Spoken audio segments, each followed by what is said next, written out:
My name's Mary. I'm an educator, I'm a homesteader. This is Educator's Homestead, where the homestead ideas can be brought right into the classroom. If you hear some sounds, that might be my duck, it might be my dogs. You never know around here. Today we're going to make a worm bin for our classroom.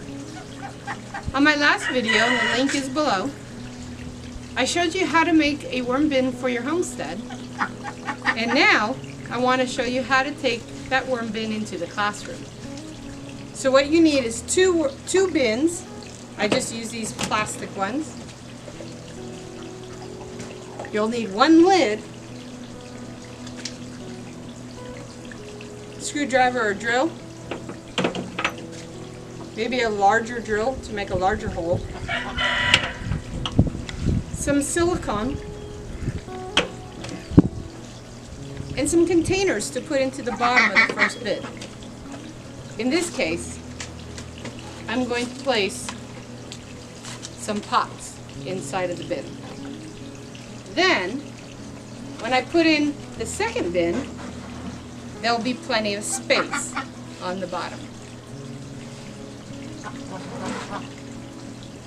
To make the second bin,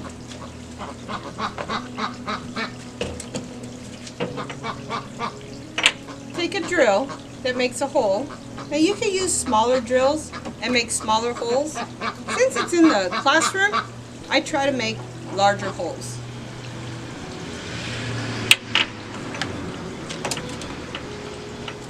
I have the students help me every step I can, making sure that I have the parents' permission for them to use power tools. In this case, I made 4 holes on one side and 4 holes on the other side. You can even put 2 more holes on the ends if you'd like. Then, I take some screen, just some throwaway screen that we had extra. And again, I have my students cut up the squares. And then we glue in and cover up our holes so that the worms can't crawl out. This provides lots of air circulation for the worms. We also drilled many holes on the bottom and on the sides of the bin. Once we have all of our holes drilled, we can place our second bin right into the first. I have my top, and I drilled many holes in the top of the on top of the storage bin also. There's my worm bin for my classroom. It's ready to go. To begin the worm bin, and remember, you're doing this in class with your students. To begin the worm bin, you want to place their bedding, a little bit of soil, and make some layers. Here's my one worm bin. Lots of holes, lots of ventilation. Lots of shavings.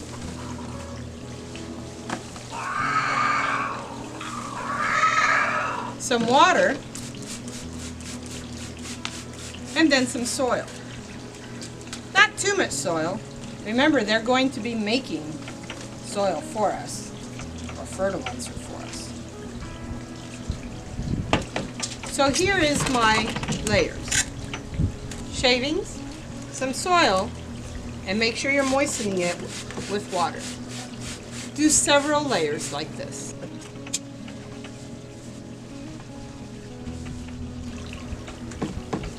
When I'm constructing this in my classroom, my students are doing all of this. I just tell them what to do. They love constructing these bins.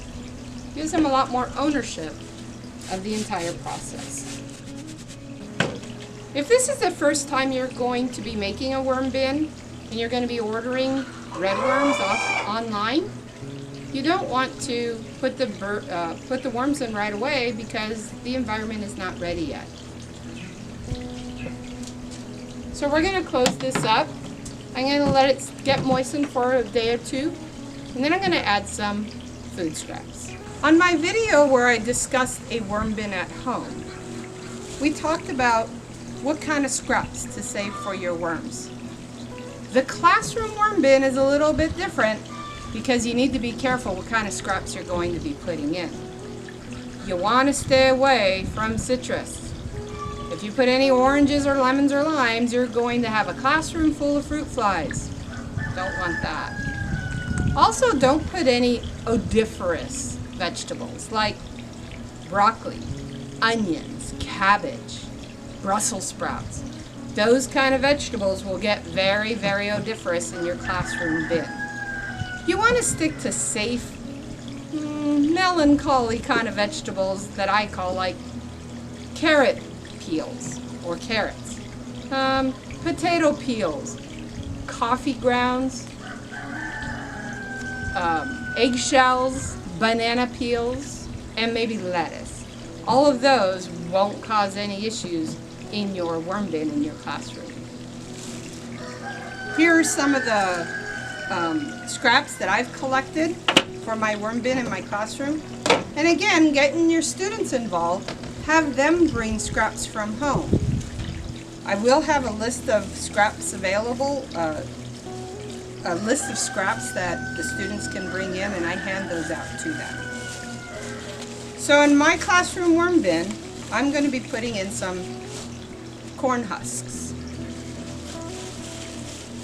Corn husks aren't very odoriferous at all, and once they start getting decomposed, they won't be offensive. There won't be an offensive smell coming from them. Now these worm bins in your classroom, they don't need that much food, so you're going to give them maybe a half a cup to a cup of food every few weeks. And what I do is I always put it on one side. When I put my worm bins in, they will be feeding on this one side.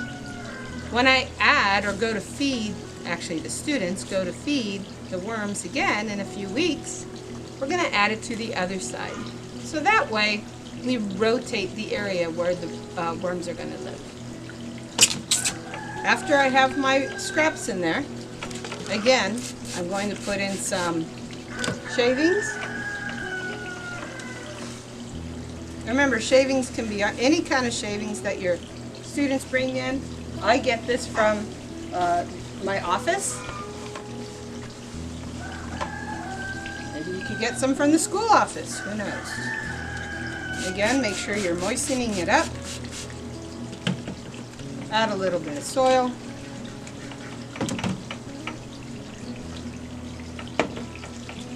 And cover it for a few weeks to get it ready for the worms. Now I'm going to show you how I'm going to add my worms, but my worms are coming from my worm bin, and I've got some food in there. If you don't have worm bins coming from an existing worm bin, give this about 2 weeks for the environment to get ready for the worms. Thank you again for joining me. I hope this video was informative for you and takes away some of the mystery of having a worm bin inside of your classroom. Students enjoy having a worm bin. It gives them ownership, accountability, responsibility.